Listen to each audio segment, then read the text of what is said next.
Okay, guys, this video is going to show you step by step about how to create a histogram with the given data that you guys may have.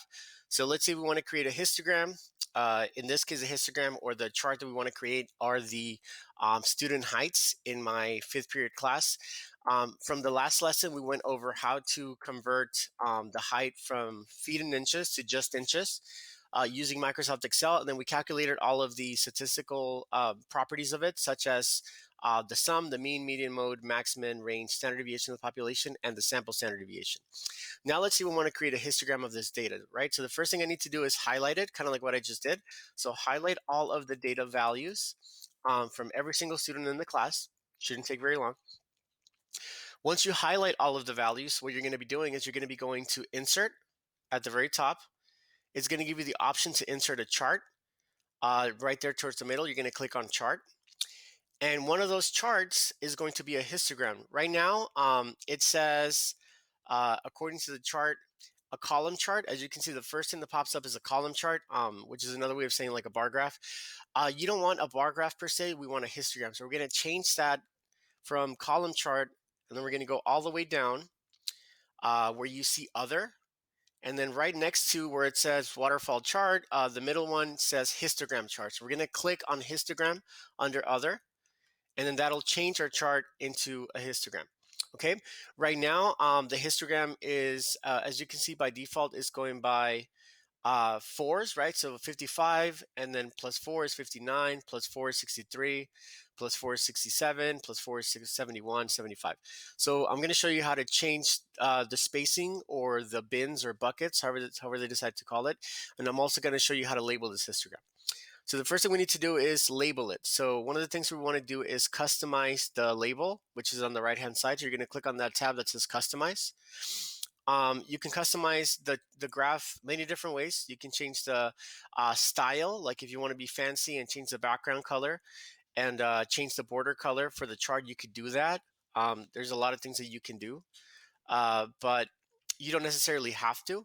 You can go ahead and play with this if you want to change the way that it looks. I'm more focused about the actual logistics of it, the actual information aspect of it. So one of the things that you can do here, if you go to histogram, you'll see bucket size is set to automatic. It'll just do whatever it feels like is a proper spacing for you. So it'll take the maximum value and the minimum value, and then it'll divide that by a certain number, and it'll go by that. In this case, it goes by fours. Let's say you don't want to go by fours. Let's say you want to go by two. So basically, every 2 inches, you want to have a separate bar. So I can change that to 2. And I can have, okay, now 55 to 57, that'll be one bar. 57 to 59, that'll be another bar. 59 to 61, that'll be another bar, etc. So it'll basically give you that spacing from the lowest value to the highest value, and every 2 inches, it'll give you a totally different bar. You can change that number, play with it. You can change it to a 3, you can change it to a 4, etc. It'll automatically update the bin size or the bucket size, and it will make the graph look just a little different.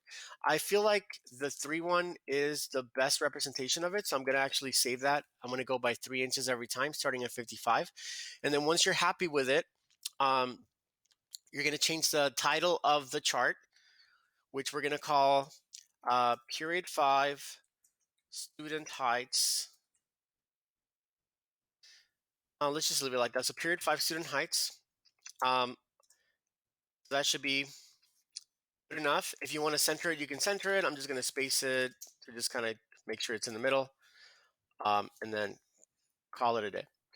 The next thing that we can do is update the axis titles. Oh wait, so by the way, if you wanna change the font size, and if you want to change anything related to that writing, you could do that at the bottom. So it'll give you the font, font style, font size. If you want to make it bigger or smaller, you can.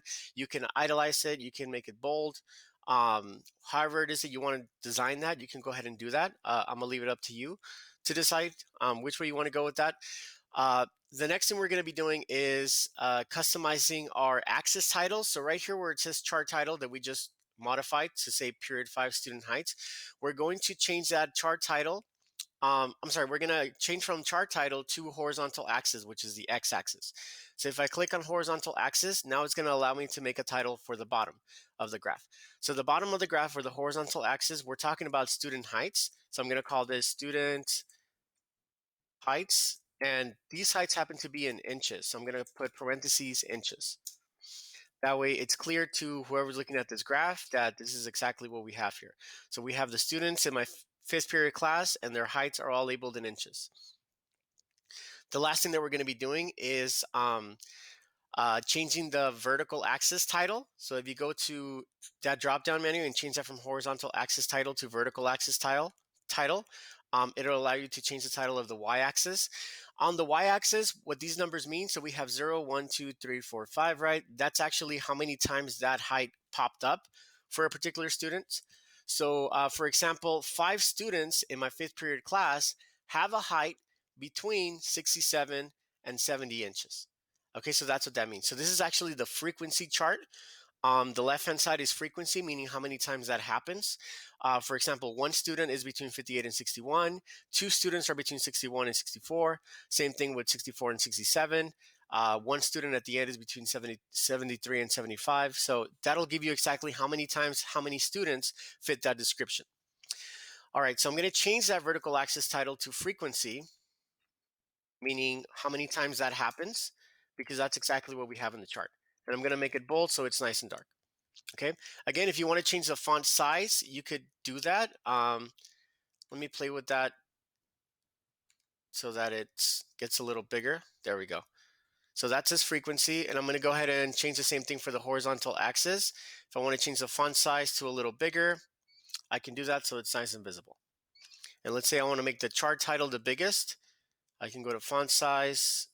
Let's make that bigger than the others. Oops, that's not big enough. Let's go with 23.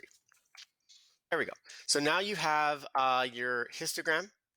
Um, if you want to modify it in any way, shape, or form, like change the color of the bars or whatever, you can feel free to do that. But this is just a quick little tutorial about how you can go about creating the chart based on the information that is given. All right, hopefully that was helpful, guys. Good luck.